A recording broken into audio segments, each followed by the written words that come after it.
When I was in my early 30s, I lived in Fort Collins, Colorado with my husband and our young son. We had moved there after quitting our jobs and following our dreams. It was an exciting time for us, but also difficult. Moving can be tricky. Plus, we had experienced another miscarriage, our sixth miscarriage. I was sad and angry and really feeling the 1,500-mile distance from our support system. After each of these losses, well-meaning people would give us gratitude journals. And by that point, I had a whole stack of them. And even though I love writing, and I am a teacher of writing, I never opened one of those journals. You see, after having more loss, more death come out of me than life, I just didn't feel like writing that my breakfast tasted awesome that morning. But when a friend introduced the idea that I could use a different form of writing, I gave it a try. On a Saturday morning, when I was in a stew of misunderstood emotions, I grabbed a notebook and I went up to my bedroom. I laid on the carpet and I wrote and wrote, and I wrote in a way like I had never written before. I ignored all traditional writing rules. I let go of spelling. I didn't give a hoot about punctuation. And my handwriting became illegible. My hand couldn't keep up with the pace of my thoughts, so it ended up just looking like squiggled lines. Eventually, I found myself writing to the page because I had discovered the page didn't have a limit for how long it could listen, and it remained patient even when I retold the same story. And the page didn't interrupt to tell me about another page it knew who had also had a miscarriage. Instead, the page was an excellent listener. And then things got even better. I started getting answers to my questions right there on the page.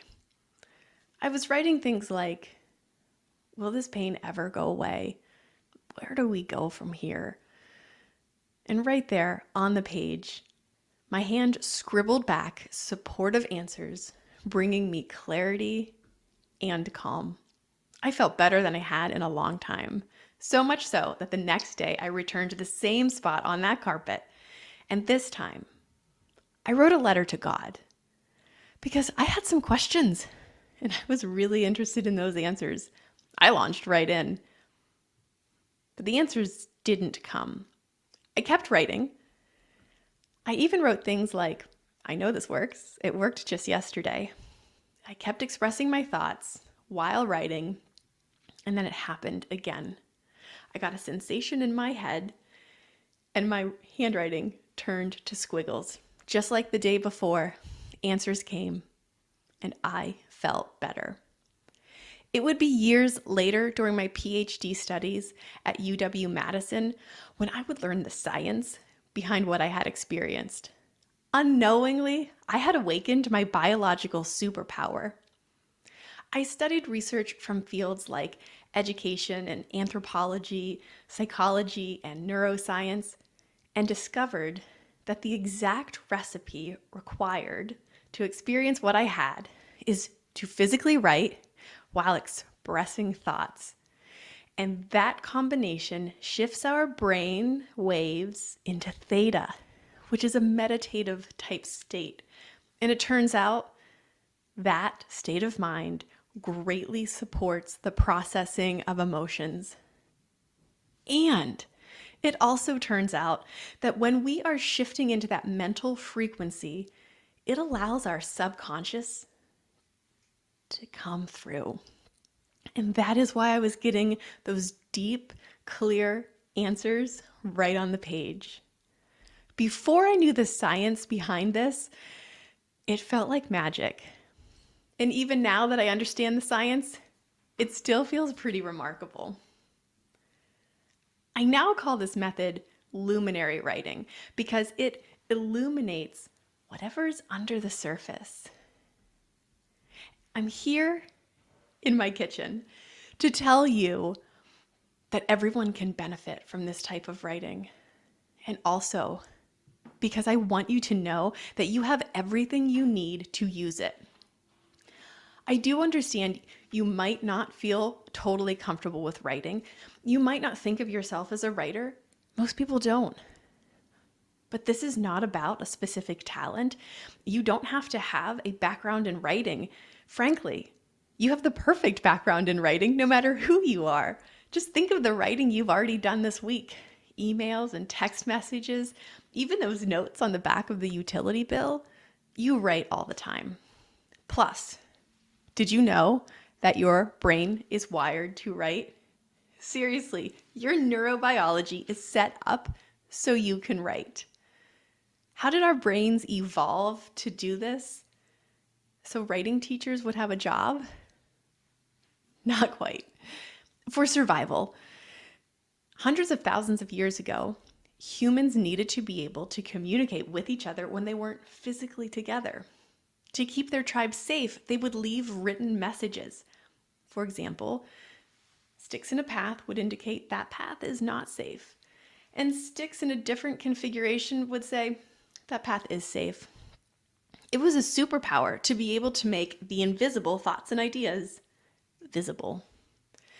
Consider the perspective of scholar Barry Powell, who says after making fire, writing is the number one, the most important technology in the history of the human species. Writing is an essential tool for life. My continued research has surfaced that luminary writing is helpful beyond times of grief. It supports us across an entire range of difficulties and uncertainties. For example, do you have a heavy decision weighing on you? Writing can help you get clarity. Are you wanting to figure out your next career steps? This strategy can help. You can use it when you're nervous about a presentation like a TEDx talk. It's there when you're dealing with a breakup. And anytime you feel like no one quite understands, this writing method is there.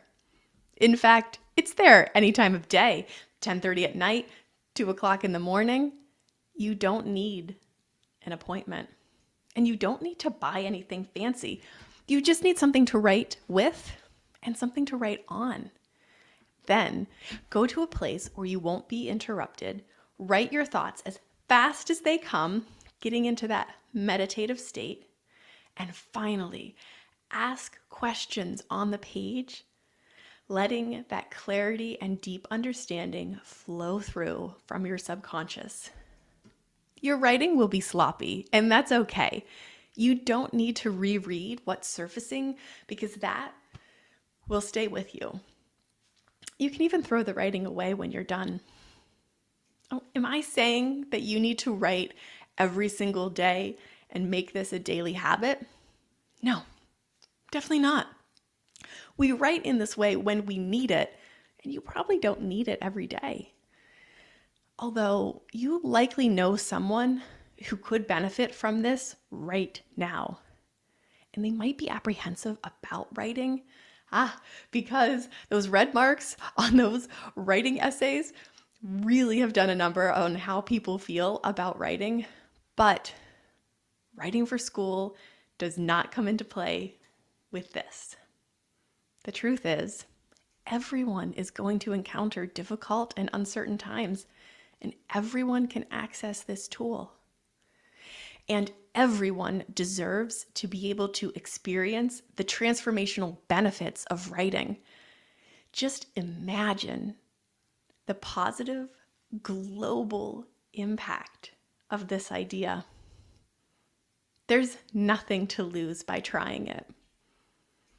And the page, it's there for you, standing by, ready to listen. Thank you.